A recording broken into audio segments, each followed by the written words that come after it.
नमस्कार दोस्तों, दी job creator में आपका स्वागत है। और दी जॉब क्रिएटर एक ऐसी संस्था बनने जा रही है, एक ऐसी इंस्टीट्यूट है जो कि अभी ऑफलाइन काम कर रही है। यह लोगों को एकदम सस्ते से सस्ते चीज़ों में हर चीज़ का मुहैया करवा रही है जो कि एजुकेशन से रिलेटेड है। तो आइए उसी के जरिए हम लोग इस दी जॉब क्रिएटर के तहत आपको फ्री सेवा दे रहे हैं और यह रिवीजन क्लास करवा रहे हैं ताकि आपका भविष्य एक सुदृढ़ राह पर चल सके। उसी की कड़ी में यह वीडियो जो है कुछ क्वेश्चन का रिवीजन करवाया जा रहा है। इस वीडियो के तहत यह क्लास जो है बहुत ही बेहतरीन क्लास पिछले 10 दिनों से चल रही है और इसी क्लास में एक हम लोग नए अंदाज में क्वेश्चन का रिव्यू हम लोग कर रहे हैं, क्वेश्चन का रिवीजन कर रहे हैं। कैसा हमारा क्वेश्चन का रिवीजन है और किस तरह का क्वेश्चन का लेवल है, आइए हम लोग देखते हैं। आज का हमारा फर्स्ट क्वेश्चन है, भारत में हरित क्रांति लाने का श्रेय किसे मिला? भारत में हरित क्रांति लाने का श्रेय किसे मिला है? इसका सही जवाब है डॉक्टर एम.एस. स्वामीनाथन। भारत में हरित क्रांति लाने का श्रेय किसे मिला है? Doctor M S. स्वामीनाथन। और इस तरह से हरित क्रांति आई थी, आपको याद होना चाहिए कि हरित क्रांति 2 फसलों के लिए आई थी। हरित क्रांति कौन कौन सी फसलों के लिए आई थी? एक गेहूं के लिए आई थी और दूसरा धान के लिए आई थी।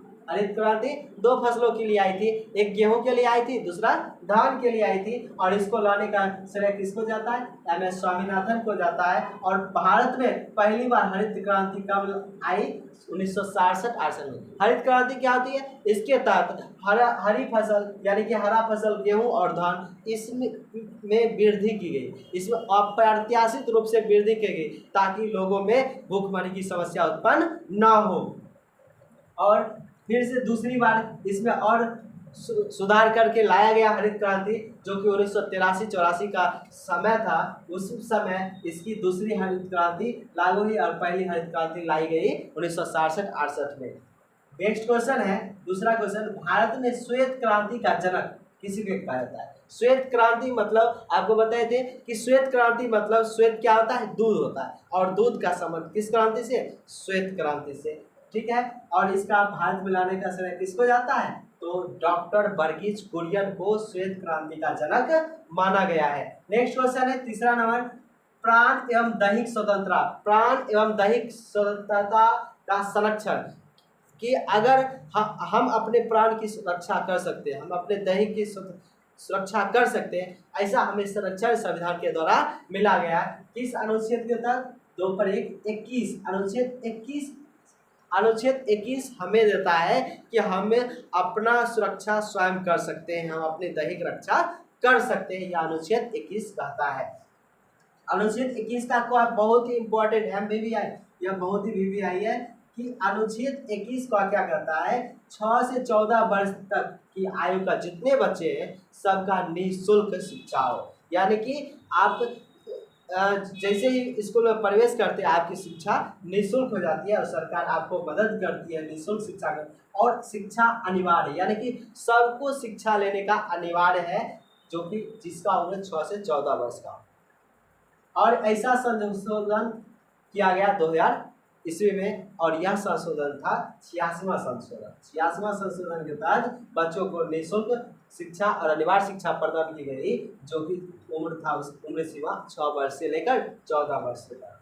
चौथा क्वेश्चन है, सार्वत्रिक नियतांक यानी कि जी, जिसका मान होता है 6.67 × 10⁻11 न्यूटन मीटर स्क्वायर प्रति kg स्क्वायर।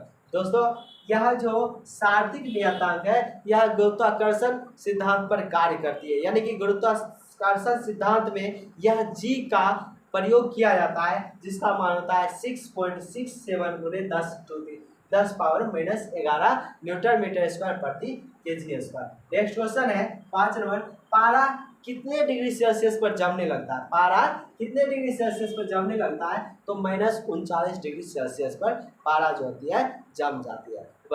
पारा की खासियत क्या है? पारा एक धातु है जिसका संकेत होता है Hg। पारा का संकेत क्या होता है? Hg होता है।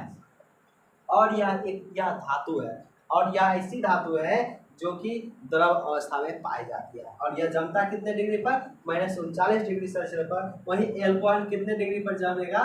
तो -115 डिग्री सेल्सियस टेम्परेचर पर यह जमने लगता है। और दोस्तों आपको बताना है बर्फ जो है कितने डिग्री सेल्सियस पर जमता है और कितने डिग्री सेल्सियस पर पिघलता है। शायद 0 डिग्री सेल्सियस पर बर्फ जो होता है जमना प्रारंभ हो जाती है, यानी कि जम ही जाती है। कोबाल्ट 60 का उपयोग कोबाल्ट से रक्त कैंसर को नियंत्रित करने के लिए कोबाल्ट 60 का प्रयोग किया जाता है। कोबाल्ट 60 का प्रयोग किसमें किया जाता है? रक्त कैंसर को नियंत्रित करने में किया जाता है। नेक्स्ट क्वेश्चन है 7 नंबर, हमारे शरीर का पीएच मान कितना होता है? पीएच मान परास जो होता है हमारे शरीर का 7 से लेकर 7.8 तक, 7.0 से लेकर 7.8 के बीच हमारे हमारे शरीर का पीएच मान होता है।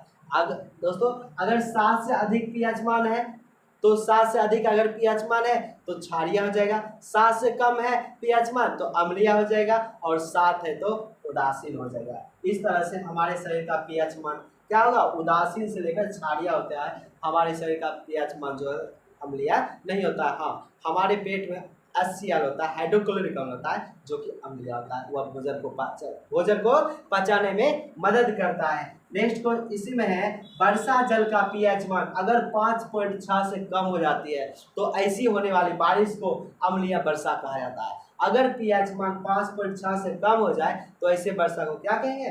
अम्लीय वर्षा। दोस्तों अम्लीय वर्षा जो है ऐसे क्षेत्रों में होती है जहाँ कारखाने होते हैं, जहाँ कारखानों से निकलने वाले, चिमनियों से निकलने वाले धुएं होते हैं। जैसे आगरा शहर में जूता चप्पल की फैक्ट्री अधिक होने के कारण वहाँ पर अम्लीय वर्षा होती है, और ऐसा माना जा रहा है कि अम्लीय वर्षा के कारण ताजमहल का रंग जो है फीका पड़ता जा रहा है, जो कि संगमरमर को भी खराब कर रहा है। नेक्स्ट क्वेश्चन है लाइकेन के बारे में। यह जो होता है कवक और शैवाल से, लाइकेन किसका मिश्रण बना होता है? कवक और शैवाल दोनों को मिलाकर क्या बनता है? लाइकेन बनता है। और कवक और शैवाल जो उसमें उपस्थित रहते हैं उन दोनों के बीच का जो सहजीवी संबंध है वह कहलाता है हेलोटिज्म कहलाता है। कवक और शैवाल के बीच का संबंध क्या कहलाता है? हेलोटिज्म कहलाता है। और वहीं लाइकेन का अध्ययन क्या कहलाता है? लाइकेनोलॉजी कहलाता है। लाइकेन का अध्ययन क्या कहलाता है? लाइकेनोलॉजी कहलाता है। और इस शब्द का पहली बार प्रयोग थियोफ्रेस्टस ने किया था। इस शब्द का, लाइकेन शब्द का पहली बार प्रयोग किन्होंने किया था? तो थियोफ्रेस्टस ने किया था। लाइकेन जहाँ पर अधिक रहेगा, लाइकेन कहता है लाइकेन वहाँ पर अधिक रहेगा जहाँ पर प्रदूषण नहीं होगा। जहाँ पर वायु प्रदूषण अधिक है वहाँ पर लाइकेन बिल्कुल ही नहीं होगा। जहाँ पर वायु प्रदूषण अधिक है वहाँ पर लाइकेन बिल्कुल नहीं होगा।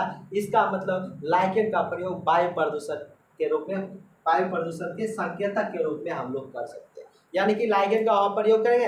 अगर लाइकेन वहाँ पर रह पाता है, टिक पाता है, जिसका मतलब वहाँ वायु प्रदूषण नहीं है। अगर लाइकेन टिक नहीं पाता है तो इसका मतलब वहाँ पर जो है वायु प्रदूषण अधिक है।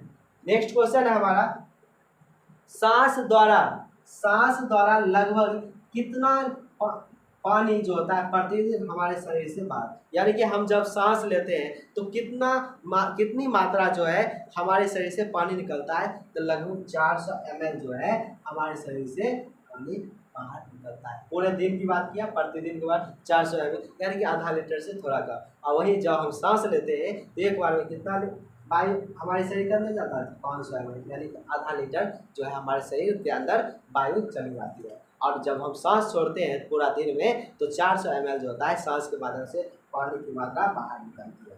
नेक्स्ट क्वेश्चन हमारा है 10 नंबर, ऑक्सीजन का परिवहन हमारे शरीर में किसके द्वारा होता है? तो आरसीबी में उपस्थित रहता है, सॉरी आरबीसी में उपस्थित रहता है हीमोग्लोबिन। आरबीसी में उपस्थित रहता है हीमोग्लोबिन, और इसी के माध्यम से हमारे शरीर में ऑक्सीजन का परिवहन होता है। सॉरी दोस्तों, आरसीबी बोला है, आरबीसी में क्या होता है? हीमोग्लोबिन होता है, और हीमोग्लोबिन के कारण हमारे शरीर में ऑक्सीजन का प्रवाह होते रहता है। नेक्स्ट क्वेश्चन है 11 नंबर क्वेश्चन, 42वां संशोधन, बहुत ही इंपॉर्टेंट क्वेश्चन। 42वां संशोधन के तहत संविधान की प्रस्तावना में कौन शब्द जोड़ा गया? समाजवादी, धर्मनिरपेक्ष, एकता और अखंडता, 4 शब्द जोड़ा गया। समाजवादी, धर्मनिरपेक्ष, एकता और अखंडता शब्द को 42वां संशोधन के तहत संविधान में जोड़ा गया था। और दोस्तों यह 42वां संशोधन कब हुआ था? तो 1976 ईस्वी में हुआ था। संविधान संशोधन 42वां कब हुआ था? 1976 में हुआ था। वही एक क्वेश्चन था 86वां संशोधन कब हुआ था? तो 2000 ईस्वी में हुआ था। नेक्स्ट क्वेश्चन की ओर चलते हैं। 12 नंबर क्वेश्चन, मनुष्य के शरीर में रुधिर प्रतिदिन लगभग 350 लीटर ऑक्सीजन शरीर की कोशिकाओं तक पहुंचता है। एक दिन में रुधिर जो होती है कितना लीटर रुधिर जो है वह रुधिर जो है मतलब रुधिर के माध्यम से ऑक्सीजन हमारे शरीर में पहुंचता है। लगभग 350 लीटर रुधिर के माध्यम से ऑक्सीजन हमारे शरीर में पहुंचता है प्रत्येक भाग में। कितना लीटर? तो 350 लीटर। नेक्स्ट क्वेश्चन है, पेनिसिलिन नामक प्रतिजैविक को कहा जाता है एंटीबायोटिक। प्रतिजैविक को कहा जाता है एंटीबायोटिक। पर पेनिसिलिन जो किसका बना होता है? यह कवक का बना होता है। कौन सा कवक? पेनिसिलिन नामक कवक से यह पेनिसिलिन प्राप्त होता है। नेक्स्ट क्वेश्चन है 14 नंबर, कीटों में कितने पैर होते हैं? कीटों में कितने पैर होते हैं? तो 6 पैर। पाद को कहा जाता है पैर। कीटों में जैसे मच्छर को देख सकते हैं, मक्खी को देख सकते हैं, इसमें 6 पैर होते हैं और 4 पंख होते हैं।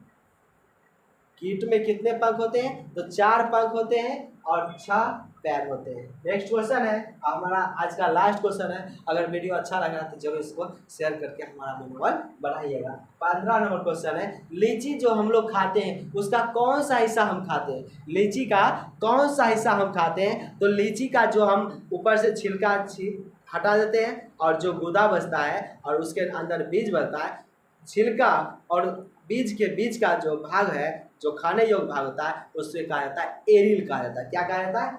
एरिल कहा जाता है। लीची के छिलका और बीज के बीच का भाग क्या कहलाता है? एरिल कहलाता है। यानी कि लीची का हम कौन सा भाग खाते हैं? तो एरिल खाते हैं। वही आम का कौन सा भाग हम खाते हैं? तो आम में देखिए दोस्तों, फिर उसी तरह से उसमें कांटेदार था लीची में, इसलिए इसको बोल दिए एरी। और इसमें जो होता है सॉफ्ट होता है, यानी कि छिलका होता है, और फिर गुठली होता है जिसको बीज कहते हैं, और उसके बीच का भाग जो होता है वह क्या कहलाता है? मध्य फल भित्ति। मध्य फल भित्ति हम लोग आम के भाग को कहते हैं और उसी को हम लोग खाते हैं। ये था आज का 15 क्वेश्चन। कैसा लगा हमें कमेंट कर जरूर बताएं, और अच्छा लगा तो इस वीडियो को ज़्यादा से ज़्यादा शेयर कर हमारा मनोबल बनाइए। दोस्तों इसी के साथ आज का क्लास समाप्त करते हैं। तब तक के लिए धन्यवाद।